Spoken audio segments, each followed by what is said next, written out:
வணக்கம். மாலை முரசு செய்திகளை விரிவாக பார்ப்பதற்கு முன் தலைப்புச் செய்திகள்.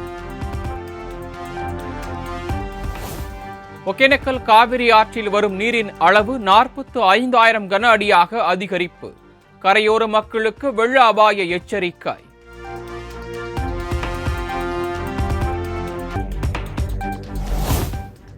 மேட்டூர் அணைக்கு தண்ணீர் வரத்து 35,000 கன அடியாக அதிகரிப்பு. அணையின் பாதுகாப்பு கருதி 16 கண் மதகு வழியாக 9,000 கன அடி மற்றும் டெல்டா பாசனத்திற்காக 26,000 கன அடி நீர் வெளியேற்றம்.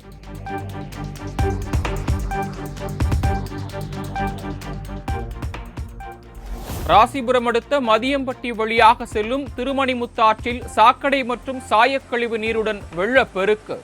தரைப்பாலம் மூழ்கியதால் 2 கிராமங்களுக்கு இடையே போக்குவரத்து பாதிப்பு. ஆபத்தை உணராமல் பாலத்தை கடக்கும் முதியவர்கள்.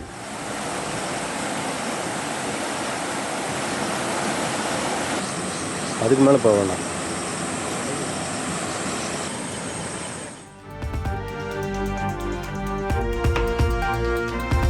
கிருஷ்ணகிரி போச்சம்பள்ளி சுற்றுவட்டார பகுதியில் பெய்த கனமழையால் சுமார் 150 ஏக்கர் விவசாய பயிர்கள் நீரில் மூழ்கி சேதம். மாவட்ட ஆட்சியர் சரையு நேரில் பார்வையிட்டு சேதம் குறித்து விவசாயிகளிடம் கேட்டறிந்தார்.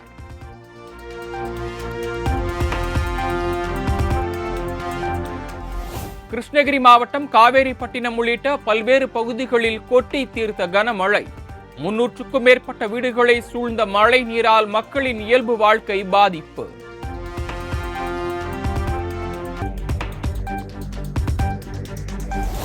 செங்கல்பட்டு மாவட்டம் மதுராந்தகத்தில் கனமழையால் நீரில் மூழ்கிய நெற்பயிர்கள். அறுவடைக்கு தயாராக இருந்த 500 ஏக்கர் நெற்பயிர்கள் சேதமடைந்ததால் விவசாயிகள் வேதனை.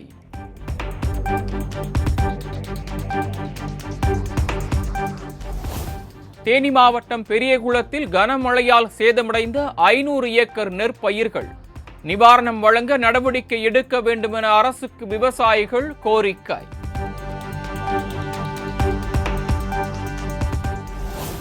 விழுப்புரம் மாவட்டம் மரக்காணம் பகுதியில் தொடர் மழையால் 3,500 ஏக்கர் உப்பளம் பாதிப்பு. உப்பளங்கள் முழுவதும் ஏரி போல் மாறியது.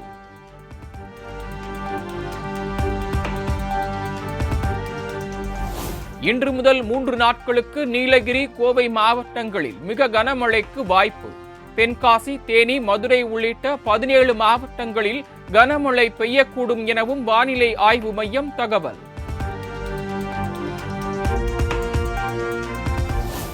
சென்னை ராமநாதபுரம் அரசு சட்டக் கல்லூரிகளில் புதிதாக கட்டப்பட்ட கட்டிடங்களை திறந்து வைத்தார் முதலமைச்சர் மு.க.ஸ்டாலின்.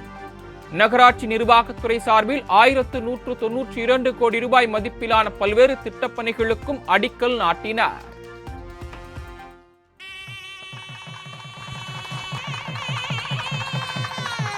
அளவில் 76 கோடி.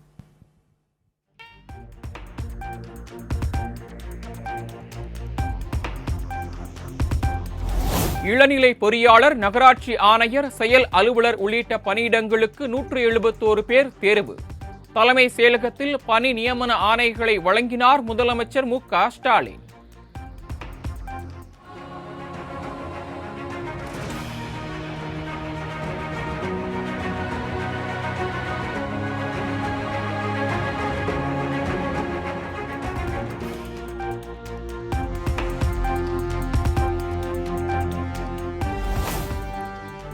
நகராட்சி ஆணையராக பொறுப்பேற்கும் துர்காவின் பேட்டியை கேட்டு அகமகிழ்ந்தேன். கல்விதான் யாராலும் பறிக்க முடியாத சொத்து என முதலமைச்சர் மு.க.ஸ்டாலின் எக்ஸ் தளத்தில் பதிவு.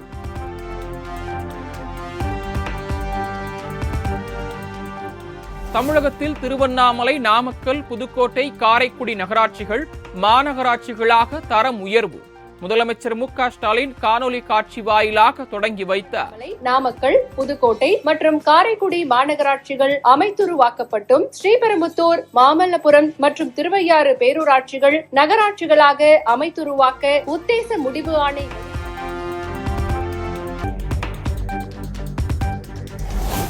18ஆம் தேதி சென்னை கலைவாணர் அரங்கில் கருணாநிதி நூற்றாண்டு நினைவு நாணயம் வெளியீட்டு விழா.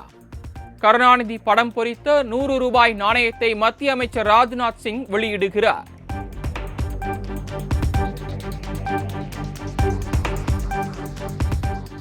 சுதந்திர தினத்தையொட்டி முதலமைச்சர் இல்லம் முதல் தலைமைச் செயலகம் வரை சிவப்பு மண்டலமாக அறிவிப்பு. வருகிற 14, 15 ஆகிய தேதிகளில் சிவப்பு மண்டல பகுதிகளில் ட்ரோன்கள் பறக்க காவல்துறை தடை விதிப்பு.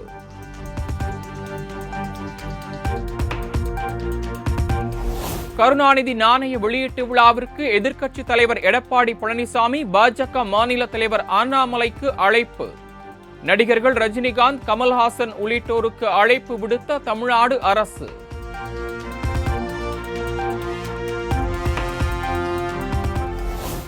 சென்னை புறநகர் ரயில் சேவை மாற்றம் ஆகஸ்ட் 15ஆம் தேதியுடன் முடிவடைய உள்ள நிலையில் 18ஆம் தேதி வரை நீட்டிப்பு.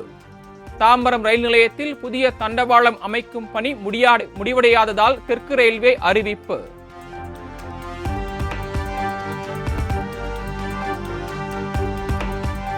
பண மோசடி வழக்கில் செந்தில் பாலாஜியை விசாரிக்க தமிழ்நாடு அரசிடமிருந்து இன்னும் அனுமதி கிடைக்கவில்லை. சென்னை சிறப்பு நீதிமன்றத்தில் மத்திய குற்றப்பிரிவு காவல்துறை தகவல்.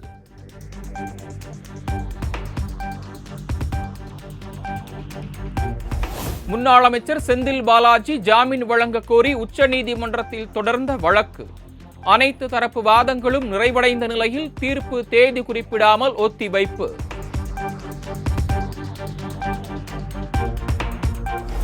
முன்னாள் அமைச்சர் செந்தில் பாலாஜி மீதான வழக்கு விசாரணையை எப்போது தொடங்குவீர்கள்? அமலாக்கத்துறைக்கு உச்சநீதிமன்ற நீதிபதிகள் கேள்வி.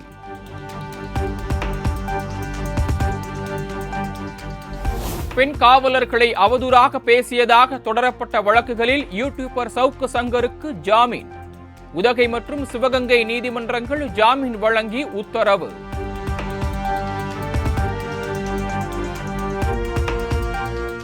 தமிழ்நாட்டின் வளர்ச்சி திட்டங்களுக்கும் மெட்ரோ ரயில் திட்டத்திற்கும் மத்திய அரசு நிதி ஒதுக்காதது ஏன்? மக்கள் மீது அக்கறை இருந்தால் அண்ணாமலை பாஜக பதவியை ராஜினாமா செய்ய எதிர்க்கட்சி துணைத் தலைவர் உதயகுமார் வலியுறுத்தல்.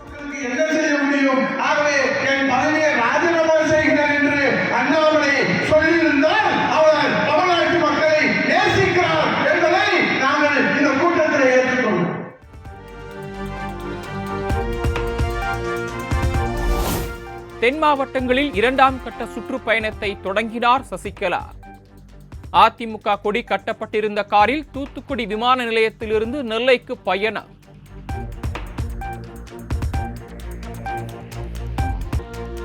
தமிழக அரசின் மின் கட்டண உயர்வால் கோவை, திருப்பூரில் ஜவுளி தொழில் பாதிப்பு. மகாராஷ்டிர ஆளுநர் சிபி ராதாகிருஷ்ணன் குற்றச்சாட்டு. தமிழக அரசு தொடர்ந்து மின் கட்டணத்தை உயர்த்துவது என்பது இந்த தொழில் போட்டிகளை சமாளித்து வெற்றி பெறுவதற்கு உதவுவதாக அமையாது. ஜவுளித்துறைக்கு நிறைய வலுப்பெறும்.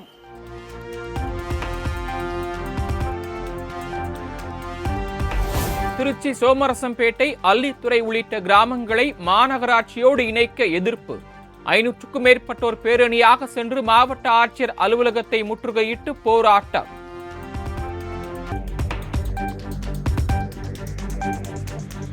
சட்டவிரோத பணப்பரிமாற்ற தடை சட்ட வழக்கில் கைது செய்யப்பட்டுள்ள ஜாபர் சாதிக் நீதிமன்ற காவலை ஆகஸ்ட் 23ஆம் தேதி வரை நீட்டித்து சென்னை மாவட்ட முதன்மை அமர்வு நீதிமன்றம் உத்தரவு.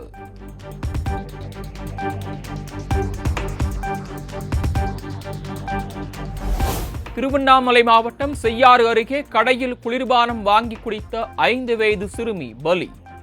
தனது குழந்தையின் உயிரிழப்பிற்கு மலிவு விலை குளிர்பானமே காரணம் என தந்தை கதறல். ஆனால் குறைஞ்ச வேலையாக இருக்குதுன்னு குழந்தைங்க நிறைய பேர் வாங்கிடுது. வேலை எவ்வளோ பாதிப்பு.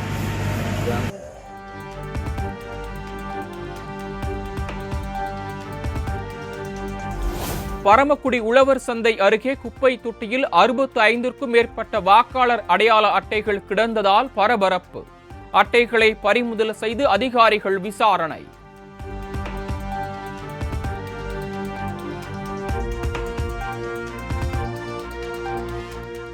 சென்னை கூடுவாஞ்சேரி அருகே அடகு கடையின் சுவற்றை துளையிட்டு 70 சவரன் தங்க நகை கொள்ளை.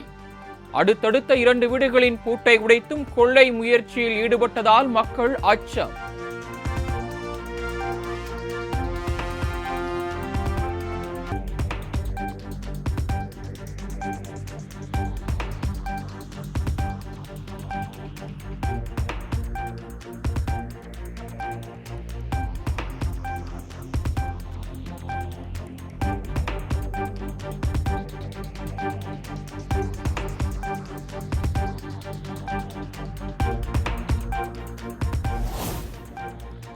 ஈரோட்டில் பெண்களுடன் இணைந்து நெல் நடவு பணிகளில் ஈடுபட்ட ஜெர்மன் நாட்டை சேர்ந்த மாணவி தமிழ் பாரம்பரியத்தை கற்றுக்கொள்ள வந்ததாக பேட்டி.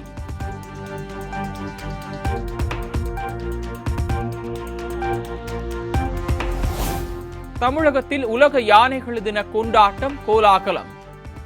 எம்ஆர் பாளையம் மறுவாழ்வு மையத்தில் யானைகளுக்கு உணவு பழ வகைகள் கொடுத்து மகிழ்ச்சி.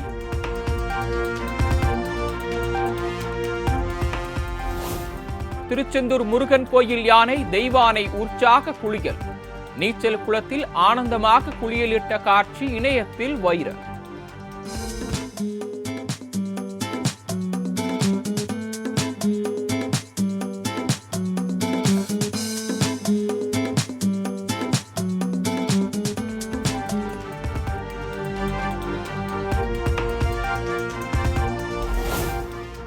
இரண்டாயிரத்தி 24ஆம் ஆண்டுக்கான மாநில பல்கலைக்கழகங்களின் தரவரிசை பட்டியலை வெளியிட்டது மத்திய கல்வி அமைச்சகம். சென்னை அண்ணா பல்கலைக்கழகம் நாட்டிலேயே முதலிடம் பிடித்து அசத்தல். நடப்பாண்டில் தலைசிறந்த கல்வி நிறுவனங்களுக்கான பட்டியலை வெளியிட்டது மத்திய கல்வி அமைச்சகம். ஒட்டுமொத்த பிரிவிலும் முதலிடம் பிடித்து சென்னை ஐஐடி அசத்தல்.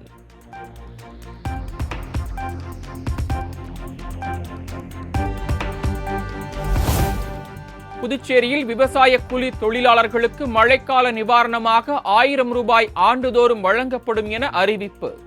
இந்த ஆண்டுக்கான நிவாரணத் தொகை நவம்பர் மாதம் வழங்கப்படும் எனவும் வேளாண் துறை அமைச்சர் தேனி ஜெயக்குமார் தகவல்.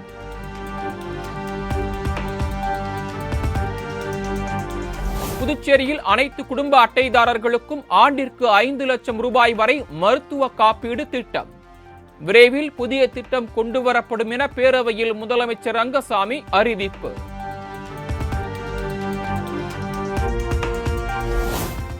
முன்னாள் முதலமைச்சர் ஜெயலலிதா குறித்து அவதூறாக பேசிய விவகாரம்.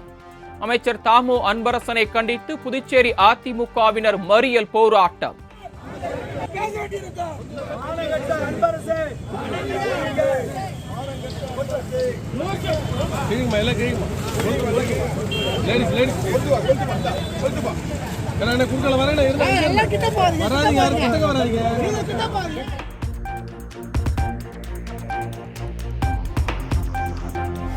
ஹிண்டன்பர்க் ஆய்வறிக்கைக்கும் காங்கிரசிற்கும் தொடர்பு இருப்பதாக பாஜக மூத்த தலைவர் ரவிசங்கர் பிரசாத் குற்றச்சாட்டு. காங்கிரசின் மோடி வெறுப்பு தற்போது இந்தியா வெறுப்பாக மாறியுள்ளதாகவும் விமர்சனம்.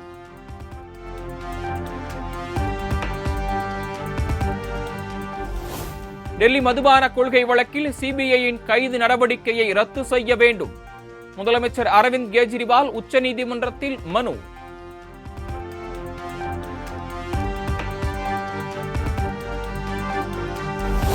டெல்லி மதுபான முறைகேடு வழக்கில் கைது செய்யப்பட்டுள்ள பிஆர்எஸ் கட்சி நிர்வாகி கவிதா. ஜாமீன் கோரிய வழக்கில் சிபிஐ அமலாக்கத்துறை பதிலளிக்க உச்சநீதிமன்றம் உத்தரவு.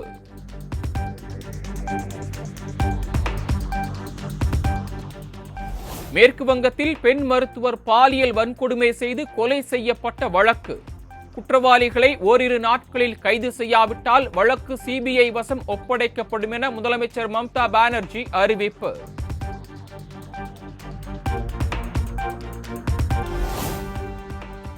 டாலருக்கு எதிரான ரூபாயின் மாற்று இதுவரை இல்லாத அளவுக்கு வரலாறு காணாத சரிவு.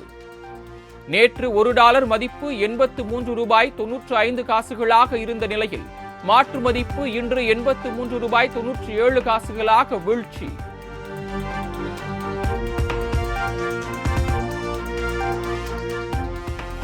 நில மோசடி தொடர்பான வழக்கில் ராமநாதபுரம் மாவட்ட நீதிமன்றத்தில் நடிகை கௌதமி ஆஜர்.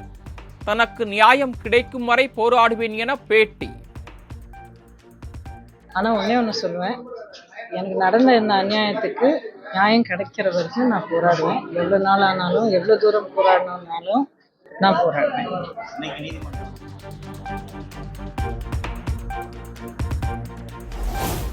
நடிகர் ரஞ்சித் மீது விசிக மாநில பொதுச் செயலாளர் வன்னியரசு சென்னை காவல் ஆணையர் அலுவலகத்தில் புகார். பொதுவெளியில் வன்முறையை தூண்டும் வகையில் பேசி வருவதாக குற்றச்சாட்டு.